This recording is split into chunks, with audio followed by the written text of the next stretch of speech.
லைக்கான வீடியோவில் என்ன நடக்குன்னு சொல்லிட்டு பார்க்கலாம். வீடியோக்குள்ளே போகிறதுக்கு முன்னாடி நம்ம சேனலை லைக் அண்ட் சப்ஸ்கிரைப் பண்ணி சப்போர்ட் பண்ணுங்கள். வீடியோ வந்துட்டு செம்ம சூப்பராக போய்கிட்டு இருக்கு. ஃபஸ்ட்டு சீனில் வந்துட்டு விருந்து சாப்பிட்டு பிடிச்சதோ ரேவதி சொல்கிறாங்க, பாட்டி ரொம்பவே நல்லா இருக்குது, இது எந்த வகையான சமையல்னு தெரியல, ஆனால் சூப்பராக பண்ணியிருக்கீங்க அப்படின்னு சொல்ல, என் பேரனை பேத்தியும் சாப்பிடணும் அப்படின்றதுக்காக புளிப்பு உப்பு காரெல்லாம் பார்த்து போட்டு சமைச்சிருக்கேன், அது கூட சேர்ந்து என்னோட அன்பை பாசத்திலே போட்டு சமைச்சிருக்கேன், அப்போ நல்லா தானே இருக்கும் அப்படின்னு சொல்ல, ரொம்ப தேங்க்ஸ் பாட்டி அப்படின்னு சொல்கிறாங்க.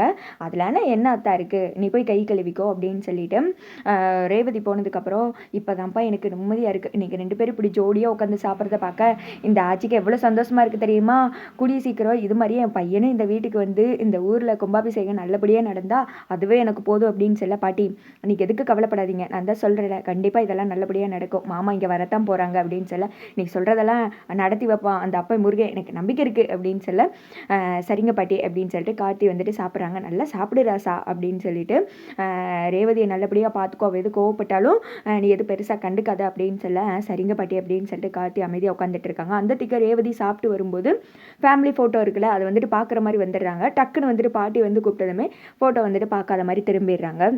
எல்லாருமே எக்ஸ்பெக்ட் பண்ணது இதுதான், கண்டிப்பாக ரேவதி வந்துட்டு ஃபோட்டோ பார்க்க மாட்டாங்க, எடுத்ததுமே பார்த்துட்டா டக்குனு சீன் முடிஞ்சு போயிடல, கொஞ்சம் நாள் கழிச்சு தான் ரேவதிக்கே உண்மை தெரிய வரும் அப்படின்றது நம்ம எக்ஸ்பெக்ட் பண்ணது தான், அது மாதிரியே தான் சீன் வந்திருக்கு. அடுத்து வந்துட்டு இவங்க 2 பேரும் சாப்பிட்டு அங்கேருந்து பாட்டிக்கிட்ட பிரியாக விடைபெற்று கிளம்புறாங்க. பாட்டி வந்துட்டு பார்த்து பத்திரமா போயிட்டு வாங்க அப்படின்னு சொல்லிட்டு அமுச்சு வைக்கிறாங்க.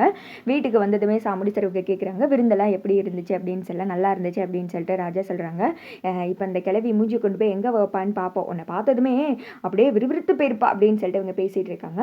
அடுத்து வந்துட்டு அடுத்த சீன்ல சாமுடி சரி அவங்க வீட்டில் இருக்க எல்லாருமே கூப்பிடுறாங்க. சந்திரா கேட்குறாங்க, எதுக்கா காக்கா அப்படி முக்கியமாக வர சொன்னேன் அப்படின்னு சொல்ல, என் ஃப்ரெண்டு ஒருத்தர் இருக்கா, அவளோட பொண்ணு பேரு சுதா, அவள் வந்துட்டு ஃபாரின்ல இருந்தா, அங்கேயே வந்துட்டு ஒரு பையனை லவ் பண்ணி மேரேஜ் பண்ணிக்கிட்டா, இப்போ அந்த பையனோட இங்கே வர்றாங்க, அப்போ அவளோட பொண்ணும் மருமகனும் வர்றாங்க, நம்ம எல்லாம் நல்லபடியாக பார்த்துக்கணும், வெல்கம் பண்ணணும், அதுக்காண்டி தான் அவங்கள எல்லாரையும் கூப்பிட்டேன், இன்னும் கொஞ்சம் நேரத்தில் வந்துருவாங்க அப்படின்னு சொல்ல, வரட்டும் வரட்டும் அப்படின்னு சொல்லிட்டு இவங்க எல்லாருமே வெயிட் பண்ணிட்டு இருக்காங்க. அப்போ வந்துட்டு அவங்க ஃப்ரெண்டு அந்த ஃபாரின் மாப்பிள்ளை அந்த பொண்ணு எல்லாருமே வர்றாங்க. ஃபாரின் மாப்பிள்ளையை பார்த்ததா பயங்கர காமெடியாக வந்துடுச்சு. எல்லாருமே உள்ளே வந்துட்டு என்ட்ரி கொடுக்குறாங்க. வாடி வாடி அப்படின்னு சொல்லிட்டு கூப்பிட்டு சாமுடி சரி அவங்க வந்துட்டு உட்கார வைக்கிறாங்க. எப்படிடி இருக்க, உன்னை பார்த்து இவ்வளோ நாள் ஆச்சு, உன் பொண்ணுங்க நல்லா பெருசாக வளர்ந்துட்டாங்களே, இப்போ தான் உன் பொண்ணுக்கு மேரேஜின்னு வேறு கேள்விப்பட்டேன் அப்படின்னு சொல்ல, ஆமாம் அப்படின்னு சொல்லிட்டு சாமுடி சரி சொல்லிட்டு இருக்காங்க. இவர் தான் என்னோட மாப்பிள்ளை ராஜா, இது என்னோட பொண்ணு அப்படின்னு சொல்லி இன்டர்வியூ கொடுக்குறாங்க. அப்போ வந்துட்டு ஹாய் அப்படின்னு சொல்லிட்டு ஃபாரின் மாப்பிள்ளஸ் எல்லாம் நம்ம கார்த்தி வந்துட்டு வணக்கம் அப்படின்றாங்க.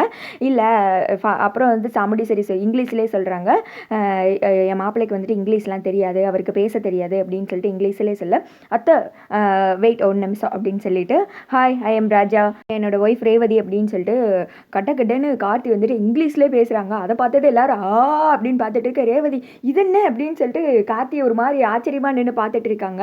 அப்போ வந்துட்டு என்ன சாமுடி சரி என்னமோ மாப்பிள்ளைக்கு பேசுறது தெரியாதுன்னு சொன்னேன், இவர் என்னமோ பிறந்து விளந்தது ஃபாரின் மாதிரி அப்படி இங்கிலீஷில் பேசி கொட்டுறாரு அப்படின்னு சொல்ல, அது எனக்கு தெரியல அப்படின்ற மாதிரி சாமுண்டி சரி கார்த்திகை வந்துட்டு பார்க்குறாங்க. அதுக்கடுத்து வந்துட்டு சரி சரி வாங்க உங்களுக்காக சாப்பாடெலாம் ஏற்பாடு பண்ணியிருக்கு அப்படின்னு சொல்லிட்டு சாப்பிட்றதுக்கெல்லாம் வந்துட்டு கூப்பிட்டு போகிறாங்க. அப்போ வந்துட்டு ரேவதிக்கு சொல்கிறாங்க, உனக்கு என்னமோ படிக்கவே தெரியாது, படிக்கல அப்படின்னு சொல்லிட்டு சொன்னேன், இப்போ எப்படி இங்கிலீஷ் இவ்வளோ நல்லா பேசுகிறேன் அப்படின்னு சொல்ல, இல்லை நான் கொஞ்சம் படிச்சிருக்கேன், எனக்கு அது மூலயமா தெரியும் அப்படின்னு சொல்லிட்டு காட்டி சொல்லிடுறாங்க. ஆனால் சந்திராவுக்கு மட்டும் ஒரே டவுட்டாக இருக்குது, என்னடா இவன் நடை உடை பாவனையெல்லாம் பார்த்தா என்னமோ ஏழை வீட்டு பையன் மாதிரியும் தெரியல, இவங்க அம்மா என்னென்னா வர்றப்பெல்லாம் முகத்தை மறைச்சிட்டே வர்றாங்க, அதுக்கும் மேலே இவன் இங்கிலீஷ்லாம் நல்லா பேசிகிட்டு இருக்கான், கண்டிப்பாக இதில் ஏதோ ஒரு தப்பு இருக்குது, இவன் என்னமோ வந்துட்டு பெருசாக உனத்தை மறைக்கான், இவன் ஃபேமிலி பேக்ரவுண்டை பற்றி தெரிஞ்சுக்கிட்டா தான் இவனை பற்றி தெரிஞ்சு நம்ம அக்கா கிட்ட சொல்லிக் கொடுக்க முடியும், வீட்டை விட்டு துரத்தி அடிக்க முடியும், கண்டிப்பாக இவன் வேற ஒரு ஆளு தான் அப்படின்னு சொல்லிட்டு சந்திரா கார்த்தியை வந்துட்டு ஒரு மாதிரி பார்க்குறாங்க. இங்கிட்ட மயிலும் அவங்க மாமாவுக்கு பயங்கர சந்தோஷமாயிடுது, மாப்பிள்ளை பின்னி எடுக்கீங்க போங்க அப்படின்னு சொல்ல, இதில் என்ன மாமா இருக்குது, இங்கிலீஷ் வந்துட்டு ஜஸ்ட் ஒரு லாங்குவேஜ் தானே அப்படின்னு சொல்லிட்டு கார்த்தி சொல்கிறாங்க. அடுத்து வந்துட்டு சாமுடி சரி கார்த்தியை பார்க்குறதுக்காக வர்றாங்க. கார்த்தி வந்துட்டு சொல்லுங்கத்த அப்படின்னு சொல்ல, இல்லை மாப்பிள்ளை என்கிட்ட ஒரு உண்மையை சொல்லுங்கள் அப்படின்னு கேட்க, அதோட பார்த்தீங்கன்னா வீடியோ வந்துட்டு முடிஞ்சிருது.